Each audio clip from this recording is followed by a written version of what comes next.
E eu começo, senador Eunício, aqui falando um pouco sobre o meu estado, o Rio Grande do Norte. E, infelizmente, a exemplo do conjunto dos estados da federação, enfrenta uma realidade muito dura do ponto de vista da política de segurança pública. Não é à toa que, segundo os dados divulgados pelo Fórum Brasileiro de Segurança Pública, o Rio Grande do Norte hoje é o segundo colocado no ranking dos estados com índices de mortes violentas por 100 mil habitantes. Volto aqui a repetir, o Rio Grande do Norte, meu estado, ocupa o segundo lugar. Só perde para Sergipe, em matéria exatamente de mortes violentas. Para os senhores terem uma ideia, segundo dados também do Óbvio, que é uma instituição vinculada à Universidade Federal do Semiárido, lá no meu estado, que acompanha exatamente toda a temática da segurança pública, segundo os dados do Óbvio, nós chegamos ao final de 2017 com 2.408 mortes oriundas de condutas violentas letais intencionais. 20% a mais do que no ano de 2016. Acumulamos em 3 anos lá no Rio Grande do Norte mais de 6 mil homicídios. Volto a repetir, no ano de 2017, nós acumulamos mais de 3 mil. Aliás, no ano de 2015. Em 2017, nós já atingimos a triste marca de mais de 6.610 homicídios por dia. Daí porque, senhor presidente, a nossa preocupação, repito, diante dos dramas que não só o Rio Grande do Norte, mas a maioria do povo brasileiro enfrenta hoje. É evidente que todos nós aqui reconhecemos a situação dramática do Rio. O Rio é o nosso principal cartão postal, do ponto de vista do turismo e etc. Mas quando o presidente toma essa decisão dessa intervenção militar, mereceu a nossa crítica, primeiro, por uma decisão de caráter precipitado, sem o devido planejamento. Ao mesmo tempo que nós temos que olhar o problema como um todo, até porque a violência não se resume de maneira nenhuma ao estado do Rio de Janeiro. Portanto, as soluções para enfrentar esse problema têm que ser adotadas no seu conjunto. E a nossa preocupação, porque este mesmo governo que decreta uma intervenção militar no Rio de Janeiro, movido principalmente por interesses de natureza político-eleitoreiro, esse mesmo governo, por exemplo, em 2016 chamou a sociedade brasileira, anunciou um plano nacional de segurança pública. E esse plano não saiu do papel, infelizmente.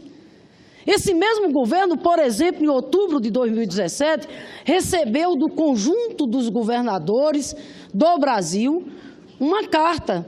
E os governadores, nessa carta, colocavam claramente qual o caminho que deveria ser trilhado pelo governo federal, junto com os estados e municípios, para enfrentar o problema da violência no nosso país. E eles lá listavam, começava pelo Sistema Nacional de Segurança Pública, o Plano Nacional Integrado entre Governo Federal e Estados para a Segurança Pública, a questão da integração das atividades de inteligência e informações dos governos estaduais e federal. Eles colocavam também a necessidade de orçamento, portanto, descontingenciamento do Fundo de Penitenciária Nacional e etc.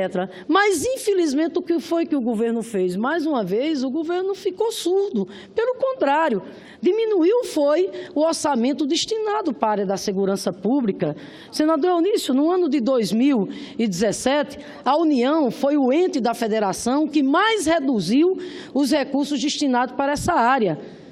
cerca de mais de 10%. Mais ainda, o governo federal, no ano de 2017, contingenciou os recursos voltados para a área de segurança pública em mais de 40%.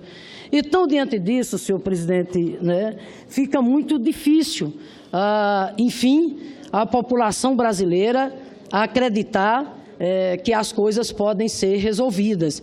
Mas eu quero aqui dizer que espero, e a sociedade brasileira espera, que, por exemplo, esse Ministério de Segurança Pública, que acaba de ser criado, também sem debate com a sociedade, nós esperamos que ele não se resuma a uma medida populista e sem planejamento.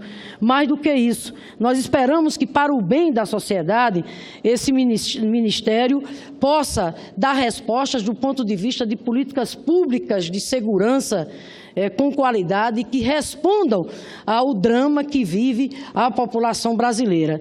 Quero ainda, senador Dionísio, só mais um minutinho para aqui colocar o seguinte. Vou terminar. Quero aqui dizer que considerei muito pertinente quando o ministro Jungmann aqui conclama a todos nós no sentido de dotar a segurança pública de um orçamento adequado e seguro, ou seja, de a exemplo do que é feito com a educação e com a saúde, que nós possamos avançar também de ter uma vinculação constitucional para a segurança pública. Perfeito. O problema é que o governo que aí está, do qual evidentemente o ministro é integrante, caminha exatamente na contramão. O que foi que esse governo fez? Mandou uma emenda para cá, a emenda 95 aprovada. Qual é o resultado dessa emenda? É simplesmente contingenciamento, é cortar. O ministro Jungmann conclama a todos nós aqui, vou concluir corretamente, para que nós defendamos aqui a vinculação constitucional para a segurança pública, a exemplo da educação e da saúde, mas o governo do qual ele faz parte, infelizmente, foi a educação e a saúde por 20 anos. Então, eu concluo dizendo, senhor presidente, que eis uma das medidas importantes para ajudar no enfrentamento da segurança pública no nosso país, é revogar essa emenda 95. Avançar na pauta que Vossa Excelência, inclusive, tem defendido aqui no Congresso Nacional, como a instalação dos bloqueadores em presídios, como a questão do descontingenciamento do fundo das penitenciárias a nível nacional, e avançar, sobretudo, na questão do Sistema Nacional Único de Segurança Pública, porque nós temos que dizer um não à violência, que é o não ao crime organizado, e dizer um não à violência, senhor presidente, é, sobretudo, a gente lutar para que o Plano Nacional de Educação, uma das agendas mais importantes desse país, que significa mais creche, mais educação em tempo integral, que significa mais universidades, mais escolas técnicas, é lutar para que esse Plano Nacional de Educação não seja inviabilizado em decorrência exatamente da chamada Emenda 95, que infelizmente congelou os gastos nas áreas sociais pelos próximos 20 anos.